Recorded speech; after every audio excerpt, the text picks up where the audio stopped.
Ahora veamos qué sucede con el mismo circuito en resonancia. O sea, ya no va a tener esta frecuencia fija, sino que va a tener, primero veamos cuál es la frecuencia de resonancia del sistema.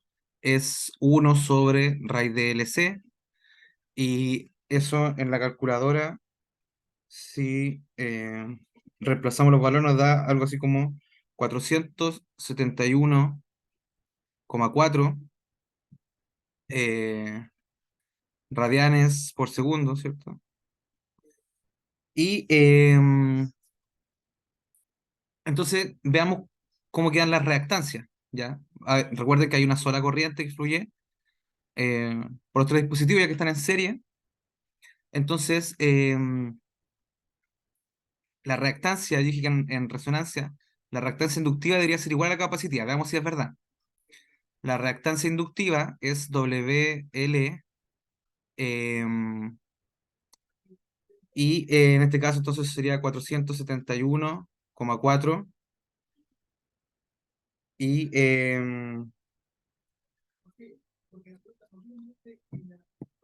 por 0,3.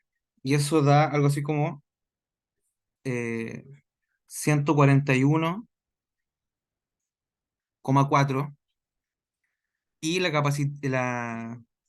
es la inductiva. La capacitiva es 1 sobre WC, y eso es 1 sobre la frecuencia por la capacitancia, que en este caso es 15 por 10 a la menos 6, y nos da entonces lo mismo, ¿cierto? 41,4. Así que efectivamente estamos en resonancia, ¿ya? Entonces, los 25 volts todos caen en la resistencia, por lo tanto la corriente la puedo sacar solamente con la ley de Ohm en la resistencia. El voltaje partido en resistencia es, la corriente vendría a ser entonces 0,5 amperes. Por lo tanto, la diferencia potencial en la inductancia, que es la reactancia por la corriente, va a ser 141,4 por 0,5, y eso es 70,7, y eso es justamente también la diferencia de voltaje en el capacitor, ya que tienen la misma reactancia, entonces van a tener también la misma diferencia de potencial. Ya, y obviamente la diferencia potencial en la resistencia es toda, los 25 volts de la fuente, todos caen ahí, ¿ya? Entonces, por último, ¿cómo quedaría el gráfico de amplitud versus frecuencia para este circuito? Acá abajo va a colocar la frecuencia, y acá arriba va a colocar la corriente máxima. Entonces ya sabemos de que la corriente máxima es 0,2 para esta frecuencia de 471,4. La corriente máxima es 0,5 amperes.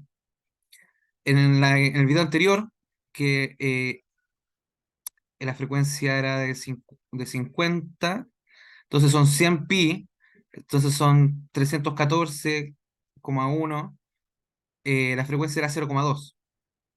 Entonces vemos que es menor, y efectivamente, si nos alejamos de esa frecuencia, solamente la amplitud lo que hace es bajar, ¿ya? ¿Y qué pasaría si yo cambio el valor de la resistencia? Por ejemplo, en vez de 50, lo duplicamos a 100.